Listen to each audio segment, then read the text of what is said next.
Pupunta ako ngayon ng embassy guys kasi nung dati, nung pagpunta ko ng embassy, nagpa-stamp ako ng kontrata ko. Hindi kompleto kaya kinumpleto ko muna tapos ngayon babalik ulit ako dun sa embassy.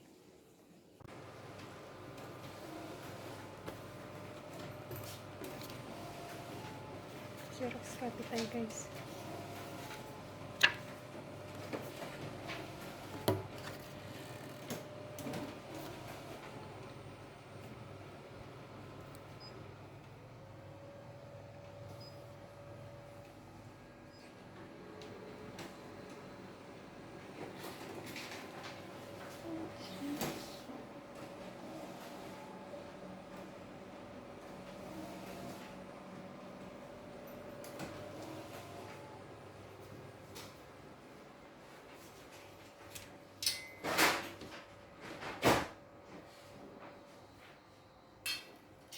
*17 *63.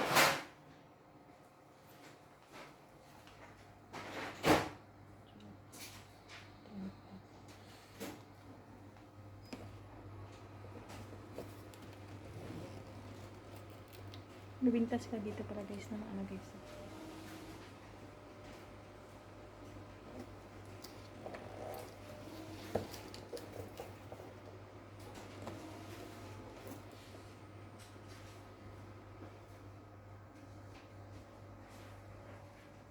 Nagpa-Xerox copy ako.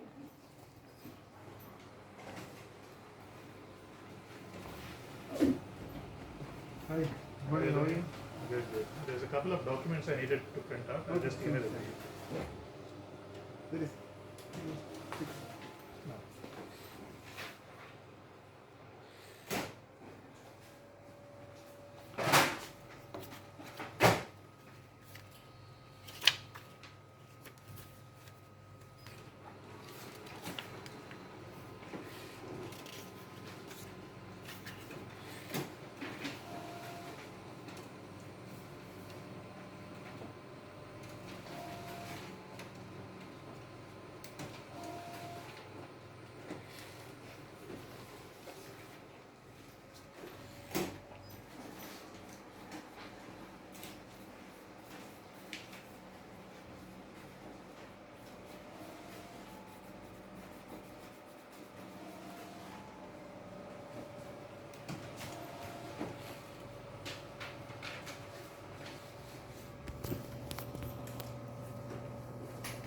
Also this one. This is original. Okay. This 3 copies each.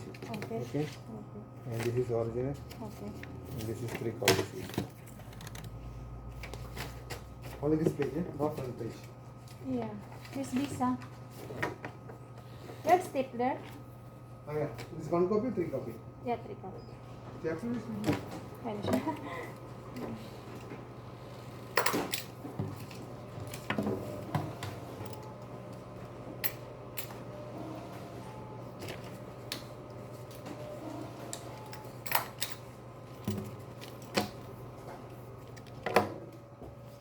This is 3 copies also. This 3 copies.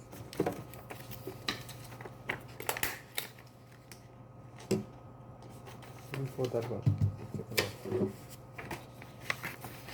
This for visa. That's this one. There's 1 more copy. How much?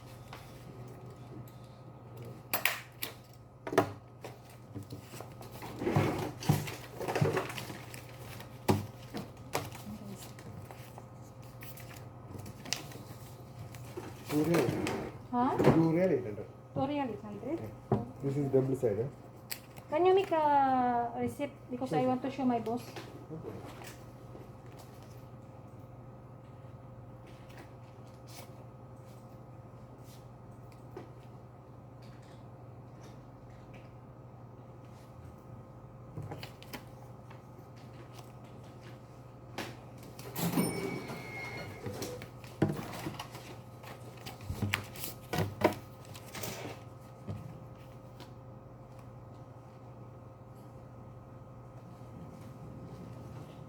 Ano ulit guys? Embassy ng Pilipinas guys. No. Wala na naman. Hindi na naman ako nakapag-stamp ng ano ko guys, ng kontra ko kasi ano, sarado yung uwa. Sarado yung uwa. Umalis kasi kaagad yung driver. May driver ka? May driver. Oh, pinatid yung driver. Grabe naman, naka-uniform pa. Magpunta lang dito sa ano, naka-uniform pa. Saan ka ba dito? Sa Mabela ako. Ay, malayo pala. Isa na ba yung taxi ko? Where is second building? It's Close. sir. Close, sir. It's closed because they got positive. Ah, okay, okay.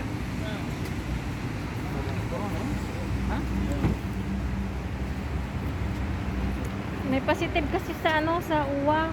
Sa, kaya, March na lang siguro kung babalik dito.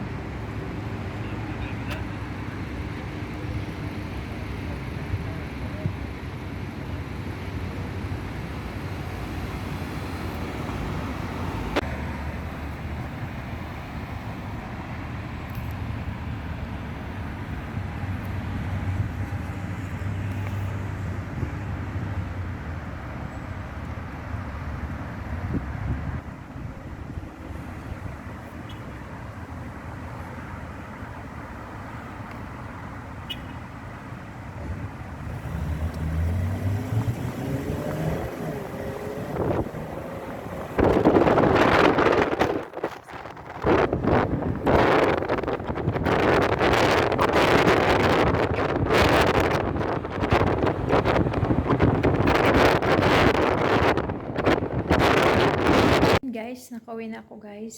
Hindi ako nakapag-video sa daan kasi yung taga-Maniho namin guys, ano, stricto. Kaya nag-video ako lang sa daan, ano lang yung hindi ako nagsalita. Hindi kasi, hindi na stampan yung kontrata ko kasi sarado yung pulo. Kaya babalik na naman ulit ako, siguro mga March na. Ayun guys. Ilang balik ko na yan sa embassy guys, pang tatlong balik ko na yan. Nung balik ko na yan sa embassy na magpa-stamp ng kontrata ko kasi wala kasing ano yung amo ko, wala silang PRO. Kaya ako yung pinapapunta nila ng embassy. Ako nag-aasikaso ng papers ko doon. Pero sila yung nag-asikaso nung una. Yung pagpa-stamp lang ng kontrata ko sa UWA, sa pulo, yun ako pinapagawa nila kasi wala silang tagapagawa. Kaya ayun. Pang-tatlong bisis ko na yun ngayon, tapos March, sabi ko, nagtanong ako doon sa embassy kung pwede naman na halimbawa kung mga March ko na lang babalik doon, balik ako doon March kasi mahirap pabalik-balik. Buti na lang ngayon, hinatid ako ng driver. Nung una, nagtaxi lang kami, nagtaxi ako. Tapos ngayon, yung pangbayad kasi ako nagpa-Xerox nung yung insurance, health insurance ko, kasi kailangan i-Xerox yun. Yun, ako pa nagbayad. Kaya hiningian ko ng resibo para pakita ko sa amo ko para para balikan nila ako ng binayad ko doon. Tapos may bayad din yung sa UWA.